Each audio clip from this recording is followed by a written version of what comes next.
Welcome to the Nerd Journey Podcast. Our goal is to help you, the technology professional, accelerate your career progression, increase your job satisfaction, and be more effective in your existing role. We want to bring listeners like you the career advice we wish we'd been given earlier in our careers. I'm John White, at VJourneyman on Twitter, sharing co-host duties with Nick Cordy, at NetworkNerd_. We're two former IT operations guys who have moved on to pre-sales roles with technology vendors. We have our opinions, but we also like to highlight the journeys of others and see what we can learn from them. We'd also like to ask for your feedback to make this a conversation, not a one-way broadcast. Email us at nerdjourneypodcast@gmail.com or DM us at nerdjourney on Twitter. So come join us on our nerd journey. Let's take a trip. Episode 330. A utility player in the sporting world is one thing, but what does a utility player look like in the tech industry? Erin O'Quinn, our guest this week, might say it has something to do with a desire to learn, approaching each thing you learn as something that can help you later, and a willingness to advocate for yourself. Erin is a senior manager of customer advocacy at a sizable tech company. And in part one of our discussion with Erin, we're going to talk about why she decided to study communications in college, how that fits into the work of marketing, and some of the uniqueness of doing marketing for a technology company. Along the way, you'll hear about some of Erin's experience supporting events like trade shows, how she got hands-on and did some IT support work, and some of the things she learned about company culture. We'll also talk about how to communicate effectively with executives. Let's get you to part one of our discussion with Erin O'Quinn.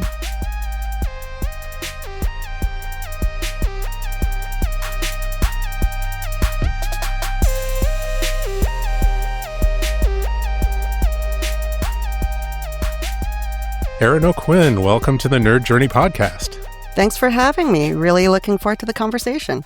We are super excited. Can you tell us a little bit about your current position and what you do? Sure. I'm a senior manager of customer advocacy right now at a good-sized tech company.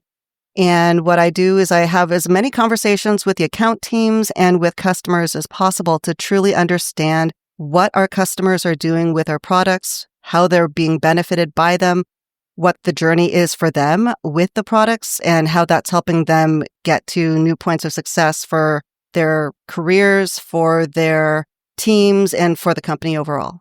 It's a fun job. I'd love to understand how you started out your tech career and whether, that was a direct trajectory to where you are now, or if it was a little bit more of a zigzag. It was a very long and winding road.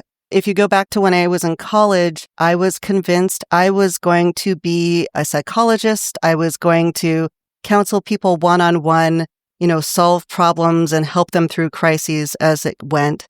The school I was at UC San Diego, they have a great psych program. However, they're much more focused on behavioral psychology. So what a pigeon does in a box, not how people interact with things. And that was not my jam.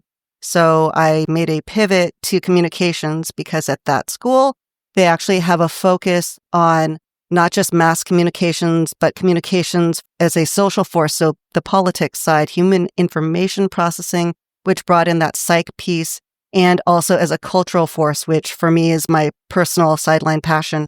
As a media junkie, I always wanted to understand how the sausage is made, how it influences people, and what people think and process when they hear it. So it was a very natural move for me. From there, through various classes that usually had nothing to do with my main major, I ended up in Marcom positions in my first roles. Ooh, Marcom. Yes. Can you explain the jargon? Yes. Marcom is marketing communications. The fun thing about the marketing space is that you can use the same words to describe 50 things, and they mean something different at pretty much every company you go to. It's kind of funny, but it's very real. So if you ever look at job descriptions and you see a title, you can't just go by the name of a job. You actually have to look at what the job description is to figure out if what you think it says is what it is. But marketing communications at that point meant more of the mass communications. So creating publications. I became the editor of a newsletter in college and learned how to do layouts and pieces and a little bit of writing along those lines, as well as graphic design. And so took those pieces, and the first job I had was actually at an organization that does not exist anymore, so I can talk about this all I want, called the San Jose Real Estate Board. It's a local chapter to become a realtor, and you have to be a member at the time of a local chapter in order to be called a realtor. So they would help with local advocacy for real estate law and whatnot, and I would send out the newsletter. And while I was there, they realized that I also understood how to fix computers, because if somebody had a question and the IT team wasn't there, they would ask me. Somehow I became the IT department and the marketing department, which was interesting to date myself. They were switching from Novell to Microsoft, and they had no more IT team. So I became the IT team at this point. And they said, well, do the upgrade. And I said, train me and I'll do the upgrade, because I have no official training in IT. I don't know what I'm doing. They said they'll train you after you do the upgrade. So I started looking for a new job because I realized this may be a career limiting move for me. We went through the upgrade. It went smoothly, but I did switch from there into tech because I realized I enjoyed the idea of being a little more hands-on with technology, but I liked the marketing side. So I went to a tech company called Ink2Me. It's a back end to search engines like Hotbot and Yahoo, when Yahoo was cool. Yahoo's still cool. I mean, their finance news is off the chain. This is true. The finance side and, the groups were amazing and still kind of are in their weird way. I told my boss at the time, I will take this job if you promise me that I won't be your assistant in a year. I knew that I wasn't somebody who wanted to be an administrative assistant. I wanted to in at the company because it sounded fun and the people were interesting, and I loved not being the smartest person in the room. I was guaranteed to do that at this company. I knew I'd be learning all the time. So that's kind of why I made that move into tech. And I think 6 weeks in, they're like, oh, we're having our first trade show. You want to help? So I jumped in and said, tell me what to do. I have no idea, but I'll learn anything fast. And so I assisted with a little bit at that one. And the second one that they were doing, they had a brand new booth. Their first event in New York City, they're like, hey, you want to run that? Because I can't, because I will be 7 months pregnant at the time of the event and I can't fly. So I was taught very, very fast what needed to happen, how to work with vendors and union work, and all the fun of working in a union shop in New York City, which is, if you are in marketing and you've ever done it, you know that means something. And got up to speed quick and learned on the fly how to not just set up booths, but because you're, on a small team, you have to learn how to demo the product. You have to learn how to talk to anybody who could be, your age up to like 50 years older than you, and not freak out because, a CIO walks by and has questions for you, and also know when you're going to be out of your depth and who to pass the information off to if you don't know. I loved actually doing the event side because you became your own little boss in your own little island, worked with everybody else on the planet at the company and other groups. You were mixing with different people from all over the place, and you figured it out or you failed. And so I kind of like that challenge. Okay, pause right there for a second. What made you say to your boss at this company that you didn't want to be his EA in a year? Was there some kind of stereotype you felt would be placed upon you, or because you weren't as technically deep as maybe you felt like you needed to be? No, actually, it had nothing to do with that. An executive assistant is kind of a very specific role. You have to be willing to handle people's schedules and expense reports. And it was more about taking care of an individual and less about doing the work of marketing. And I was more interested in that work than I was in being a support character. I was changing jobs. I had just been my own department, and I was suddenly going to become somebody's assistant and not have any of the skills that I thought I'd built up in my first year. So it's like, I want to keep growing, because for a lot of folks in an assistant role, once you're in, that's kind of where you stay in many times. And I wanted to see what I wanted to do. If I stayed in an assistant role, I knew I would likely be there for a lot longer. And it's harder to make the shift out. So I wanted to set that agenda with him up front So it made it easier for me to make that shift because, I wasn't asking for crazy money. I wasn't asking for a lot of things, but if I was willing to fight for myself that way up front, he knew that I was going to be somebody interesting to work with. And I think that actually helped me get the job. Ambition and the desire for optionality. Yes. I love being a generalist whenever possible. It's more fun. If we go back to the editing and writing of the newsletter, had you done writing, been interested in writing up to that point to make you that well-rounded communicator as you went into the marketing? When I was in college, I assumed that communications was going to be either being in front of a camera or writing. These are your two options to communicate. That's where my brain was. So I assumed you had to get good at this. So all I was doing in college was writing. I actually ended up in a very weird situation where my roommate, who was a pre-med student, learned that there was a defunct newsletter at the university that was looking to restart. And she wanted to take over a lot of the editorial. And I had experience learning how to do the layout. So I took on the layout and she did the editorial and we rebuilt this newsletter, which actually, I know it existed at least 10 years after we brought it back. So it existed for quite some time. I don't know if it's still there. It's been a long time since I've been at the school, but it grew legs on its own even after we left. We kind of took that as an opportunity. So I learned some of those skills as I was going to do that. I also had another weird internship. This is going to sound so strange. It was at a phone book company. This would never exist in this day and age. What is that? I'm just kidding. Exactly. Like you look up these numbers and they're on paper. Along with that, we did it in English, Tagalog, Chinese, and Vietnamese because it was serving a large Asian community in San Diego.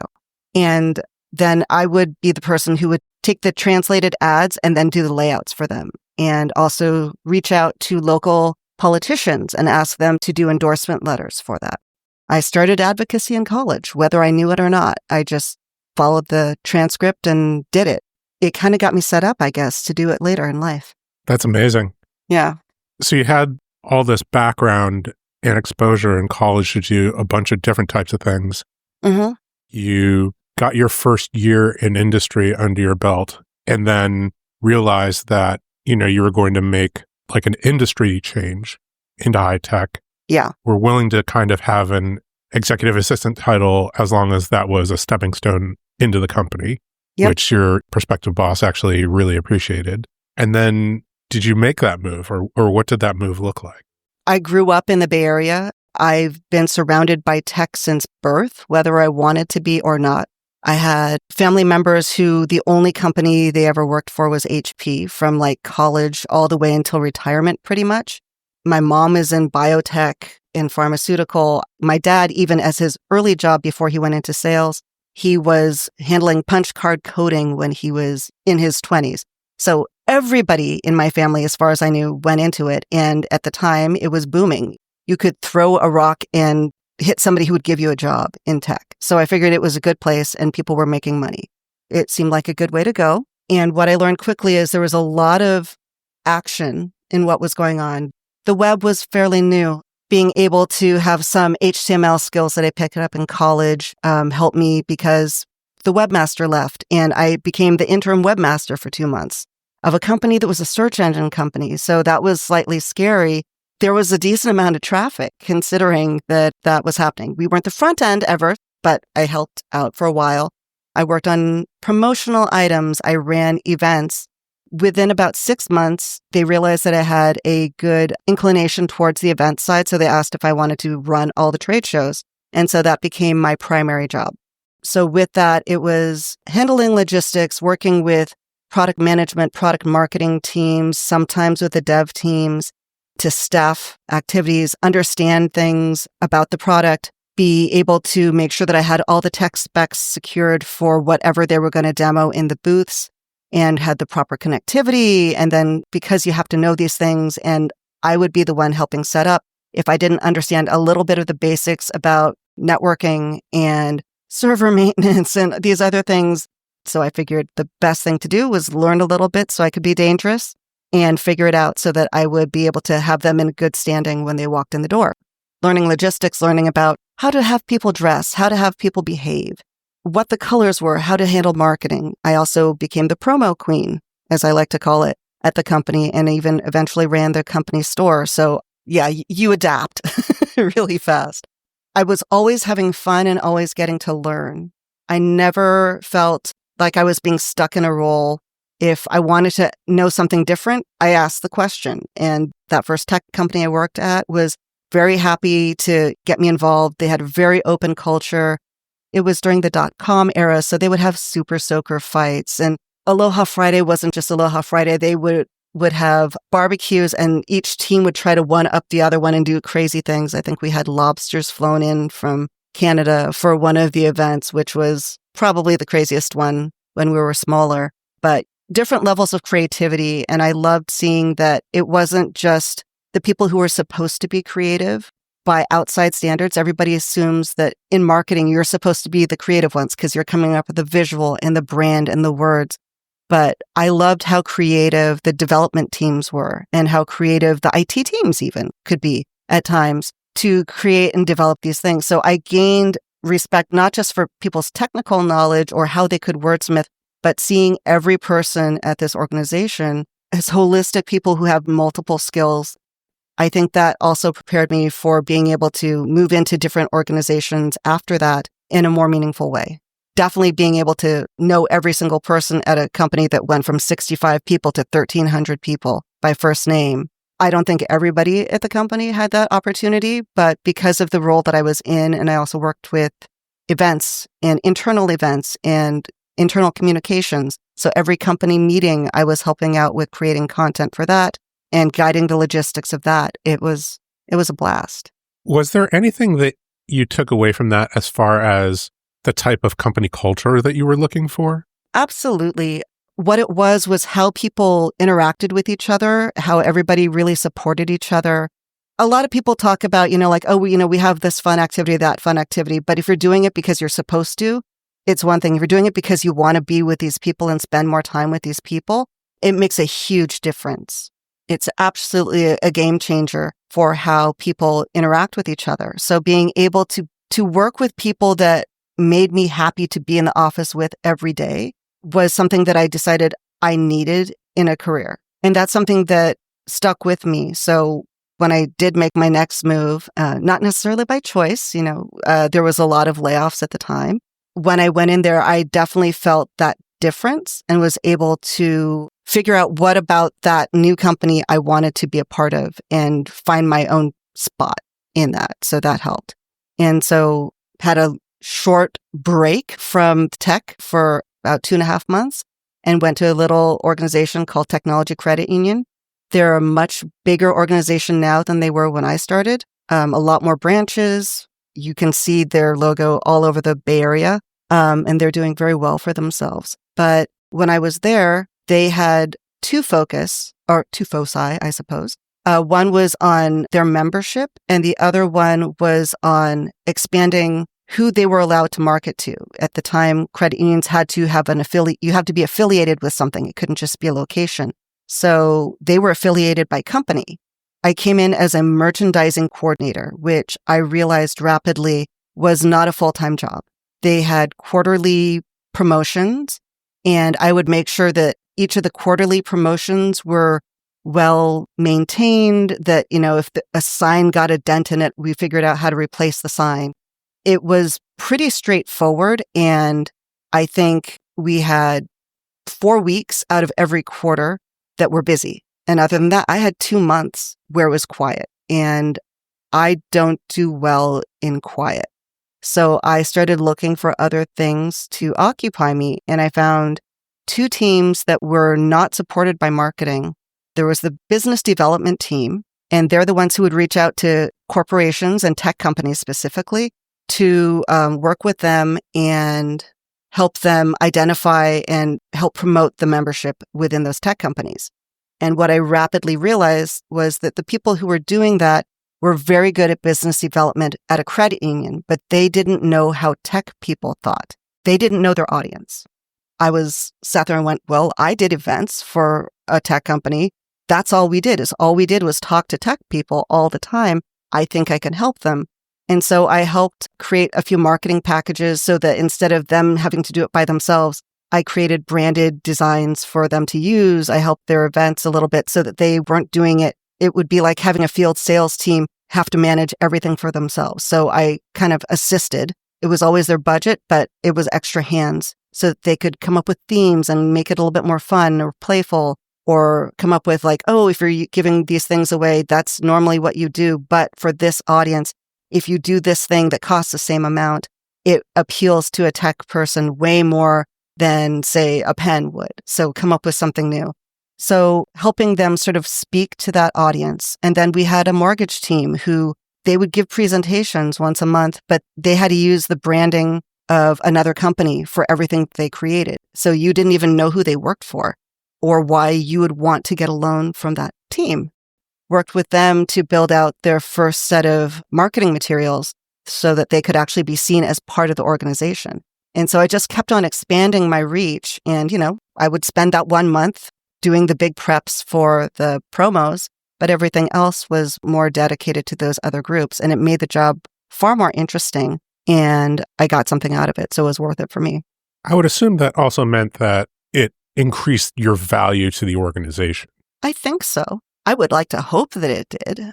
It was a tough market, so big pay increases weren't necessarily there. Also, credit unions are funded by their membership, so it's really not the pay that you worry about when you're in those situations. I was just more worried about how can I be useful and how can I pick up skills, because I was learning something new every day when I was at the tech company that I was at.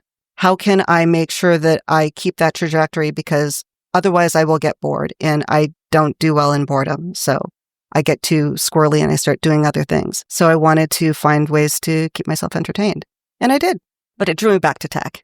Did you communicate those things that you took on that were extra up to your leadership, like in one-on-ones and things like that? Absolutely. My manager knew and the VP knew. So I would get projects now and again directly from the VP as well, instead of from my manager, just because they're like, oh, well, exploratory idea, just trying to figure out if this will work. Erin, go figure it out. That's awesome. I would pick up sort of random jobs. They didn't always lead to something, but it was always interesting to learn and see what was out there and how to do it. Kind of a utility player. Yes. Where they saw you as somebody who could chase down things and explore things. Absolutely. That's always something I've done. Again, when I was at the first tech company at Ink2Me, we would have these strange whimsy things that happened. We went public there, and the CEO had mentioned, everybody asking like, what are you going to do when you get all this money? And so he actually answered the question, said, I'm hoping to be able to get a Ferrari. And so team heard this, and they sent me on a mission to see how many Matchbox Ferraris one could purchase in the San Francisco Bay Area, because they were going to do a prank. So I think I went out and bought 150. I scoured every toy store in the Bay Area. I still can probably find the locations of every former Toys R Us between South San Francisco and San Jose from muscle memory from those days. We did the prank, but then we actually also, everybody signed one and put it up on the wall. I always ended up with these very bizarre tasks because I would just be up for whatever was needed. Events, they are very streaky. So if I was in a break between one thing or another, there was time to do something else, and it gave me more room to be creative, or fun at least. So what did that transition back into tech look like? I went from sort of in-branch activities into a more traditional, again, that Marcom word comes back up, the Marcom role. And I went to a startup-esque public company called Opsware with a couple very well-known founders. It was wild just going back into it. I was wondering how crazy it was going to be. I had the benefit of the first project that they handed me was a new executive briefing center that they were setting up. And they were just trying to get a few decisions made by people. And so they said, oh, the chairman needs to approve this. And I was like, sure, I'll go do this. No ego about it. Figured, how hard could this be? And I turned the corner and literally ran into him. He's 6'4", I think. So I was carrying a mood board of all the colors that we needed to get approvals for and slammed straight into him coming around a corner too fast for my own good. And that's how I met the chairman of the company. I made an impression. I made a first impression. Literally. literally made a first impression. Actually, I just bounced off him like it was nothing and just kept going because he's a big guy. But I got the answers that I wanted within the first 15 minutes of being in the building in the role. So they thought I was amazing. And it was because I was, I guess, in the right place at the right time with the right piece of mood board.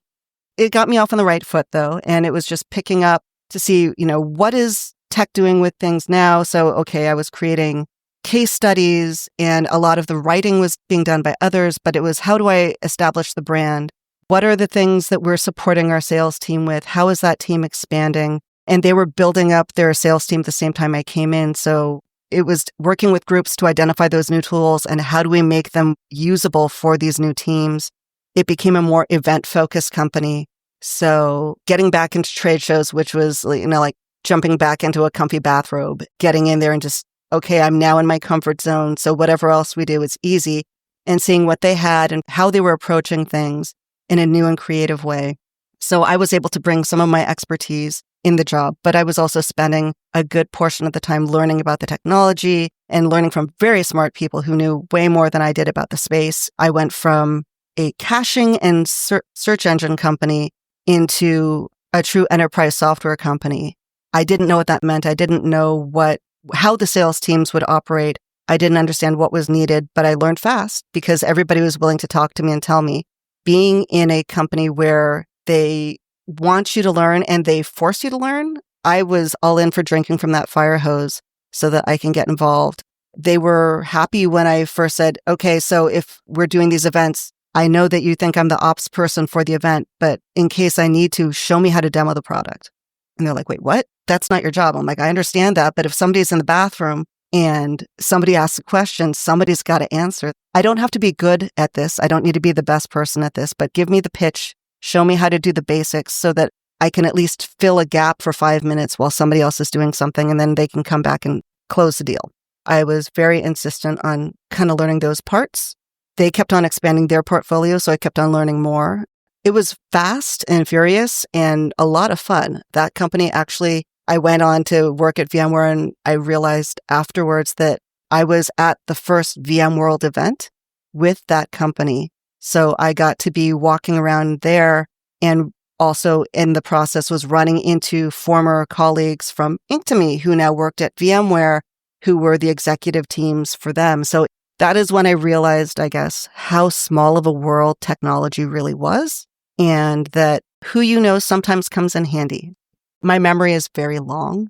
I have very strange information that I store in my head for no apparent reason, and I will always find a use for it at some point. That often was the case when it came to marketing, and especially with events. How you packed your suitcase could help you figure out how you're going to get something shipped to a place so that you can deliver it to a certain event. Or I now know that it's very expensive to get candy through customs when going to Europe. There are certain things you learn and you will never forget that come in handy for other careers and other parts of your job. It sounds like you were getting tactical on the floor, but were you also getting exposure to kind of the strategic side as well, like helping to build a brand book or a style guide? It sounded like the color palette was one part of it, but I kind of always think about that as part of the overall, there's a whole brand image and tone of voice that's trying to be cultivated. I don't know, maybe it wasn't even that formalized at that point in time in tech. I'm just wondering if that's something you got to work on. I did a little bit. I often was helping with a lot of the presentation work that came out of the organization. I will not take credit for the voice of the company in any way, but when it came to a lot of the look and the feel, there was a lot of complexity that the organization always was trying to show. So I got to work with the agency they worked with to develop these how do you make something look simple and complicated at the same time, or prove that the complexity is there, but don't show it so it avoids being overwhelming for somebody trying to actually understand what your message is. I learned how to communicate those things between, it was a little bit tactical, but it was also more towards how do you create that visual identity of the company? So it wasn't necessarily the brand, the logo, but more how do you message that? How do these pieces of information get carried through so that it can be explained either very simply or prove that complexity to show that we're handling the complexity in a simple way. That process definitely has helped me along the way. And it's kind of funny. There's a few books out there the agency that we worked with has written since then. And I still see the graphics that we asked them to build popping up now and again. So I have, I'm not sure if it's PTSD or pride, but a little bit of both, I think, when I see those, because I know that I helped articulate and get that vision together. I'm not going to take credit for how to do the whole thing, but definitely how to get somebody who is graphically inclined to understand something that is very complicated in words. It was learning new skills more around translation and connecting than it was about how to build a strategy for that company until we were acquired. And then I got a chance to do a little bit more hands-on with some of the strategic planning. The company that I was with, Opsware, actually was purchased by HP and became part of HP Software. In that group, I kind of fell into a weird position because I was one of the only people for corporate marketing for Opsware who was there. And they moved me into the equivalent of a corporate marketing team. There were only 2 people from all of Opsware that weren't part of the product marketing teams. We were kind of thrown into the mix, and I didn't fit into any bucket because I'm a generalist. The event team for the first year actually thought that I worked as part of the event team until they realized that I wasn't part of their org chart when they tried to assign me to run a user conference for them. And I said, you can't assign that to me because I don't work for you. So I ended up just supporting it in a different way. But I also worked with the brand team. I worked with the search engine optimization team because I picked up some search engine optimization basics when I worked at the search engine company. So I understood how it worked. Every skill you pick up at some point in your career is going to help you someplace else. Whether you know it or not, that would be one of the biggest things I could stress in that journey for me.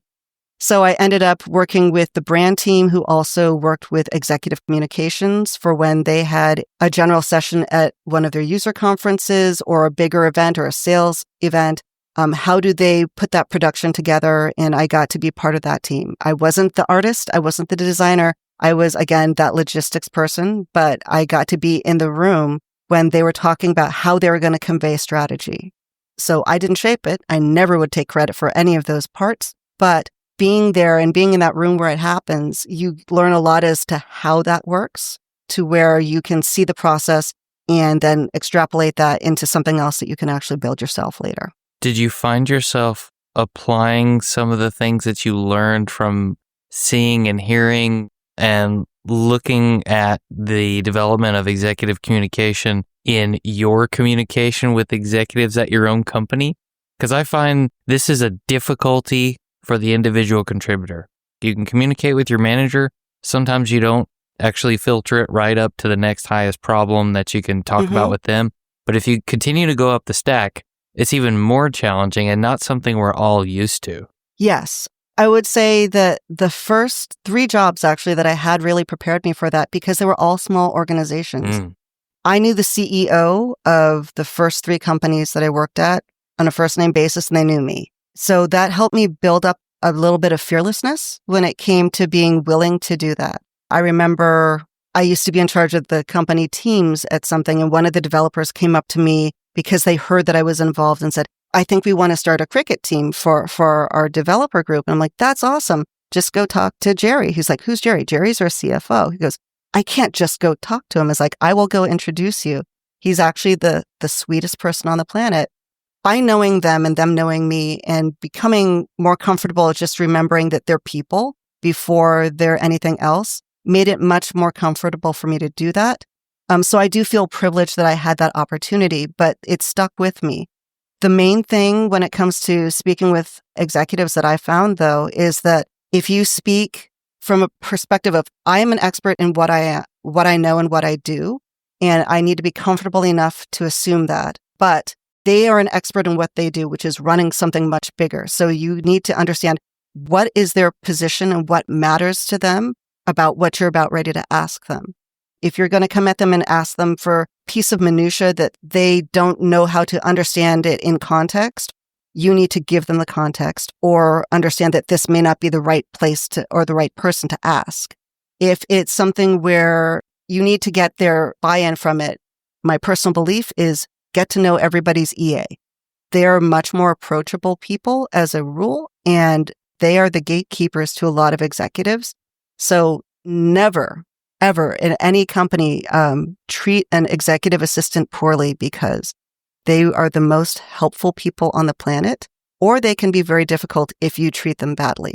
Never treat an EA badly, and you will be able to have access to people much more effectively or understand what your access is because they will guide you through that process. And never take it personally if they say, this is not how you do it, this is how you do it. They're giving you that information. Take it as information, not as you're doing it wrong. And if you can take pretty much any information you get as not you're doing it wrong, but this is information that will help you use it, believe them when they say that. That goes back to what you said about assume that everybody has expertise in their position. I guess when somebody is trying to help you by explaining part of their expertise, it behooves you to listen and pay attention to that and not take it as a critique. Yes. A lot of people can take critique very personally. And the only way to grow, I think, is to be given guidance. If everything that you do is perfect the first time, you don't get an opportunity to learn because you don't understand how to fix something. It just means you're lucky in some situations. Or you're not stretching, right? Or you're not stretching. Or, if you're not willing to step outside of your comfort zone every once in a while, you're not going to get that chance to grow. So for me, it's always, if somebody offers you an opportunity, unless you really know you can't put the time into it, say yes. Say yes as often as your schedule will allow, because it's some form of a skill that will help you. Now, if it's something where I've done this for 20 years and this is stepping back 5 steps and it's not going to help me now, is not going to help the project, maybe guide the person for 5 minutes on what they need to do to help them do it better, but don't necessarily go too far backwards. But if something is new sideways or up, say yes, because you never know what skill or what contact or what benefit you're going to get out of that. This is one of the patterns that we've seen, I think, and heard articulated in different ways, but I think we've boiled it down to if you're always comfortable, then you're never growing. I think that's very true. And I think that's actually one of the things for me. If I get too comfortable, I get bored. And I think boredom is my brain's way of telling me that you're not doing enough, so try something else because you can do more. Can we also play the flip side of that coin, Erin? Sure. If you're given those opportunities and you should say yes, how do you know what you should then say no to? Because you can only accept so much incoming traffic before your backplane is overloaded. This is very true. I think that's the thing. Sometimes you do end up saying yes to things that you realize, oh, I could have said yes to something else that's better. Don't take on more than you physically or time management wise can allow yourself to be successful at. If you have to make a sacrifice of quality or your base work, it's not something you should be picking up. If it's something you really want to do and you don't know how to make the time, this is when you have that conversation potentially with a manager and go, this is something that can really help this group or this or whatnot. Is this something that we can figure out how to make better use of my time? And being willing to have the conversation to advocate for yourself with your management. One, it shows that there's an initiative there. It also shows that if you're worried about career growth, if you're showing that you're taking an interest to be more than what they're offering, that's something that will check a box in their heads of going, okay, this person might be ready to do more. They may be willing to take on more responsibility and they're seeking it elsewhere. If they're doing it elsewhere, maybe I should be giving them something different or better or more and give them that opportunity to do it. Otherwise, they're going to seek it elsewhere. So don't be afraid to have the conversation with your manager. And if they say no, then you know where they stand. And that's not a bad thing either, because sometimes they're also doing things to protect you. They may know something big is coming and they don't want you to take on something you can't handle because more is coming in short order.